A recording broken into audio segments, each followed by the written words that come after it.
Oggi, cari amici di Automoto.it, siamo in compagnia di un vero mostro, la Porsche 911 Turbo S nella sua versione restyling. Innanzitutto la cosa che è più interessante per tutti è che ha 580 cavalli, ma poi ci sono anche tantissime novità da un punto di vista estetico, in particolar modo nel frontale, con il nuovo gruppo ottico con i 4 punti LED che ricordano la 919 Hybrid di Le Mans, e poi anche questo alettone molto bello che esce e si ritrae in velocità per migliorare la deportanza. Le ruote sono sempre da 20 pollici, hanno il fissaggio monodado, questo di derivazione strettamente corsaiola, pinza freno a 6 pistoncini e disco carboceramico. Sotto troviamo una minigonna nera proprio per evidenziare la presenza, come nera è la bocchetta di raffreddamento del motore. Cerchio da 20 pollici con gommatura più generosa rispetto all'asse anteriore, 305/30 in questo caso, quindi una spalla davvero bassissima, pinza a 4 pistoncini, sempre disco carboceramico. La cosa bella è che ha le 4 ruote sterzanti. Questa è una delle caratteristiche peculiari di questa vettura, che come al solito al posteriore monta il motore 3.8 litri, 580 cavalli, 750 Nm di coppia massima, abbinato a un cambio PDK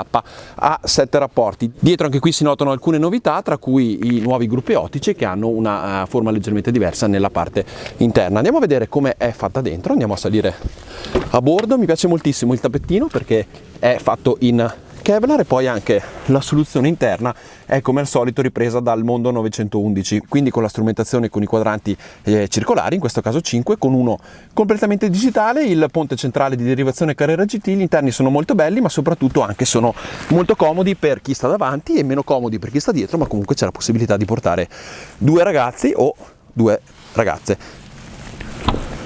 Per quanto riguarda l'anteriore, andiamo a vedere, c'è un bel bagagliaio in cui si possono andare a stivare tante cose. Questa è una delle caratteristiche peculiari anche in questo caso della 911, perché è una vettura che va molto forte, ma sa anche essere una compagna di vita di tutti i giorni. Ma ora è arrivato il momento di guidarla, e quindi andiamo con Andrea Galeazzi a provarla su strada.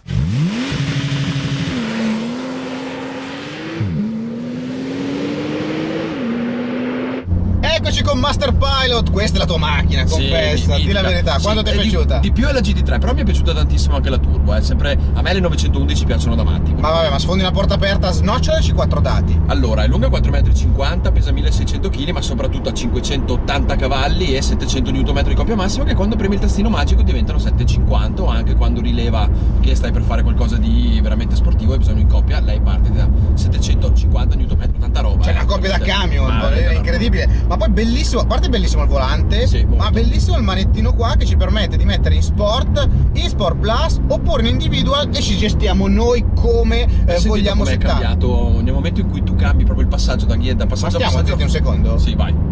Sport Plus. Mamma mia, no, è assurdo. Vabbè ragazzi, siamo molto vecchi. Sembra la Tesla come accelerazione, come quantità di accelerazione, sì, come quantità Ludicrous mode, però la Tesla a 150-160 si ferma. Questa ti lancia come un missile fino a 330 km all'ora. Pazzesca, fa da 0 a 102,9. Ma la cosa da 0 a 209,9. Ma da 80 a 120 in 1 secondo e 8. Sì, no, cioè siamo a 80, schiaccio e Yemi 120. Pazzesco, quella è anche la forza del PDK, perché da un lato comunque ha tanta coppia e riesce a tirare tutte le marce che vuoi, anche la settima marcia paradossalmente la tira in un modo incredibile, ma col PDK con la doppia frizione cambia marcia molto velocemente, becca la marcia giusta in un attimo, il tac, e acceleri come un missile. Tra l'altro lo puoi usare anche manuale con i manettini. Con il paddle molto belli, ma la cosa che mi ha impressionato è la coppia e soprattutto l'elasticità. Io adesso sono a 50 all'ora in settima, sono sotto i 1000, esatto. 900 giri. E se schiaccio comunque va. È incredibile, veramente incredibile questo motore. Sai cosa è bello anche? C'è la rotatoria, Amy, c'è la rotatoria. Ma sei tu Master Pilot? Vabbè, dopo ti do il volante. Dopo ti do il volante. Sei bravo anche tu. Vai. Grandissima frenata grazie ai carboceramici. Ci buttiamo in rotatoria, ovviamente tendenzialmente sottosterzante. Abbiamo le 4 ruote motrici, però è vero, giù. Vai. Hai visto che è sovrasterzato adesso? Un pochino, sì, non ho buttato giù tutto perché... Perché in realtà, Andrea, questa macchina prima di tutto è una macchina a trazione posteriore, poi passa la coppia sull'asse anteriore, quindi diciamo che ti aiuta a fare...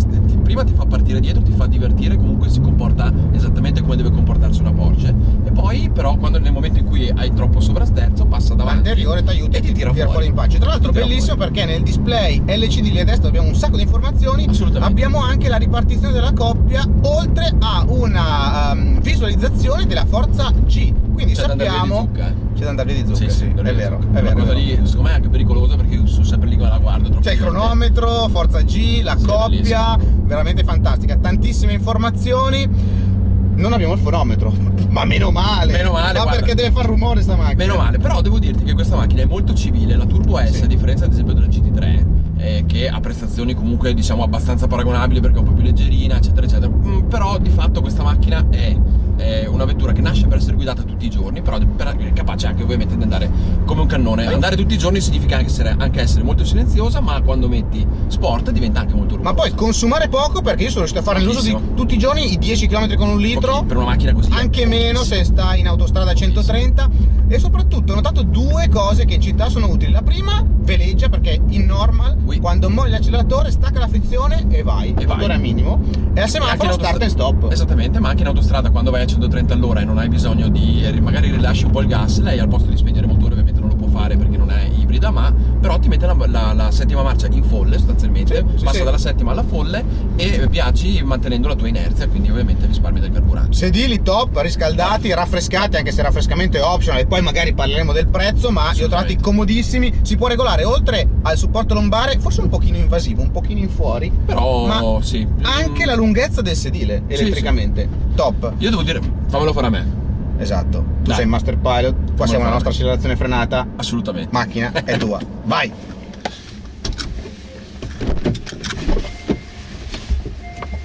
Andrea, ma quanto avanti ti siedi?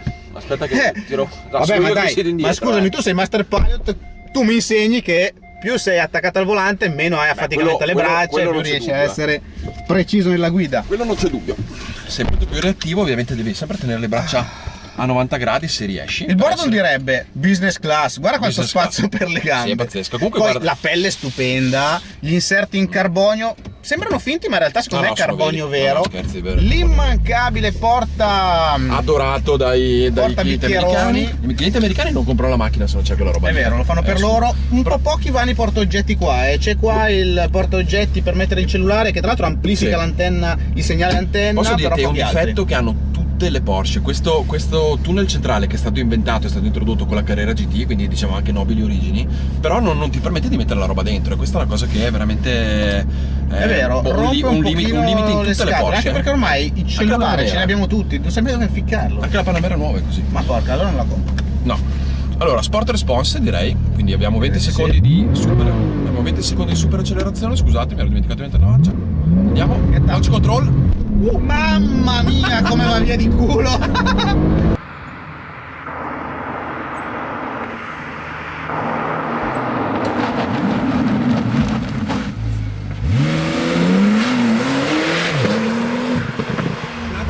Sempre una delle cose. Sì, ma poi abbiamo preso il dosso, non siamo andati a tamponi. No, cioè, perché ha le sospensioni attive, è una macchina che sa regolare l'influenza dell'ammortizzatore sull'assetto in modo dinamico e attivo, e quindi permette alla vettura anche di modificare i coricamenti, i beccheggi, i rolli e tutto quanto, e quindi è una macchina che riesce ad essere abbastanza piatta, ma allo stesso tempo essere anche trasmetterti quella sensazione di carico sulle ruote che è poi quella che ti fa sentire a tuo agio con le vetture, quindi non è una vettura. Ma poi sul volante dritto, ma poi sul volante senti veramente l'asfalto, riesci proprio a correggerla proprio bene. E sai cosa ha apprezzato il baffo anteriore e lo spoiler anteriore? Il fatto che si può alzare di 4 cm con questo pulsantino per evitare di toccare le rampe dei box. Quella sì, è bello, peccato che è opzionale. Cacchio, 2300 euro. Vabbè, però, che la prima grattata li ha risparmiati di carrozzeria e di carrozziere. Però secondo me dai, te lo mettono dentro. Sai una cosa secondo me invece che manca, che è opzionale, questo magari lo diciamo anche nella parte tecnologica, però il sensore di distanza e il cruise control attivo dovrebbe essere di serie in una macchina del genere, invece non c'è. E quindi alcuni diciamo sistemi di sicurezza 2.0 tipo questo e anche di comfort di guida mancano, ma anche il line assist. Bravo. Ci starebbe, Qua il semaforo non ti preoccupare perché è sempre perennemente rosso. Benissimo. Quindi sentiremo che entrerà lo start and stop forse, perché dipende da una serie di parametri, ma soprattutto ti posso mettere la retro un attimo? Entrata. Guarda, se metto la retro c'è anche la telecamera posteriore, devo dire, si vede abbastanza bene, e ha le linee guida che ti rimetto in drive. Bello, non puoi modificare, vedere altre cose, non ha la vista 360, quello ci manca. Invece bello il touch che è capacitivo, si maneggia molto bene. Ma è piaciuto tanto il navigatore perché ha la ricerca by Google con anche Street View e il traffico di Google. Non solo, ha una SIM integrata in LTE, quindi sempre l'aggiornamento delle mappe, e è compatibile anche con il CarPlay. Di solito noi qua la mettiamo in terza e andiamo sulla 40 e vediamo quanto arriviamo. Qua potremmo farlo anche in quarta, secondo me. Quarta? Quarta 50. Quarta 40. Quarta 40, benissimo, andiamo a 40. Però non tiene la quarta. Non tiene la quarta perché dice non puoi andare in quarta. Non puoi andare così piano. Vabbè, comunque io accelero, ci arrivo un attimo. Ma dai, che prova superbo. Poi cosa mi fai fare? Questa macchina qua, la 40-50 è superba. Qua purtroppo il limite è quello. Purtroppo non siamo riusciti a portarla in pista, ma vogliamo spendere due parole sui prezzi? Beh, allora di listino costa 209.000 euro. E spicci. 4 option arrivi a 215-220 perché non vuoi mettere sollevamento, non vuoi mettere sedili raffrescati, non vuoi mettere due stupidate. Allora, una macchina che costa cara, questo non ci piove, però ha prestazioni veramente incredibili. Comunque ha una carica emotiva questa macchina incredibile, insomma tutto l'heritage di Le Mans. Pensa che la chiave è a sinistra perché quando a Le Mans correvano e salivano, facevano la corsa per andare dall'altra parte, infinavano, accendevano il motore con la sinistra e mettevano la prima con la destra. Questo ce l'ho anche sul mio Cayenne, esatto, S del quello è un retaggio 2000 con 200.000 km. Quello è un retaggio di Le Mans, tutte le Porsche ce l'hanno, anche le ultime che adesso non hanno più la chiave, hanno un moncherino che ti fa accendere coso a sinistra. Che ti fa accendere la macchina. Ma io ti dico una cosa, io e i lettori lo sanno, chi mi segue lo sa, sono un porschista, le adoro tutte, ma non comprerei mai questa Turbo S perché con 200.000 euro comprerei qualcosa un po' più particolare, qualcosa più esoterico, qualcosa, non so, io sono per il Carrera S magari 4, magari Cabrio, ma qua andiamo un po' oltre. Allora, col Carrera S non sbagli mai. È anche vero che chi compra questa vettura qua, entriamo già nell'iperuranio, cioè entriamo già in un'area di prezzo in cui chi può permettersi di spendere 220, 230, 240.000 euro per un'auto come questa lo può fare tranquillamente ogni anno, e soprattutto può ogni anno cambiare. E magari neanche un'altra più esoterica. Magari neanche un'altra, eccetera, eccetera. Cioè, consideriamo che chi compra questa macchina sicuramente non ha solo questa. Quindi di fatto il ragionamento sì è giusto, però non lo facciamo perché magari di macchina ce ne possiamo comprare una e questa magari non questa. Però, anzi sicuramente non questa, però come dire, chi può permettersela chiaramente magari l'anno dopo compra qualcosa di diverso, no? Magari un Honda NSX, magari una McLaren 650 eccetera. In realtà questa è una macchina che combina il grande comfort, perché è una macchina veramente molto confortevole, siamo quasi a livelli di un Mercedes secondo me, nella marcia di tutti i giorni. Ma guarda che secondo me Porsche è l'unica auto che riesce a fare questo mix incredibile quasi su tutti i modelli. Sì, è incredibile perché appunto combina queste prestazioni incredibili a questo comfort eccezionale, però unendo comunque anche degli accessori veramente racing, cioè il freno carboceramico è un elemento racing, vabbè, lo troviamo in altre vetture, ma ad esempio il fissaggio del cerchio col monodado è una cosa che troviamo solamente nelle macchine da corsa e non in tutte le macchine da corsa, bisogna salire un bel po' di livello, quindi è veramente una combinazione di fattori questa macchina assolutamente eccezionale. Sì, ma infatti ho detto che non la comprerei solo perché non c'ho 200.000 euro. Ma sicuramente. Cioè, diciamocelo. Ma in realtà ti mancavano 500 euro per comprarti la 570. Ho già comprato la McLaren, per quello sono rimasto al vero. 500 euro. No, caspita, non mi ho ancora comprata, infatti è ancora lì dal concessionario che mi aspetta, anzi mi ha parcheggiata lì per di Rozzano. Esatto, forse non c'è più. Sono rimasti i cerchi. Master Pilot, grazie. Salutiamo Luca che è negli Stati Uniti in questo momento e seguiteci automoto.it, Facebook, YouTube, commentate dove volete. Ciao. Dobbiamo restituirla. Porca no. miseria. No, Mauro, se ti lasciacela, ti prego. Maurino, ti prego. Ti prego, lasciacela, è bellissima.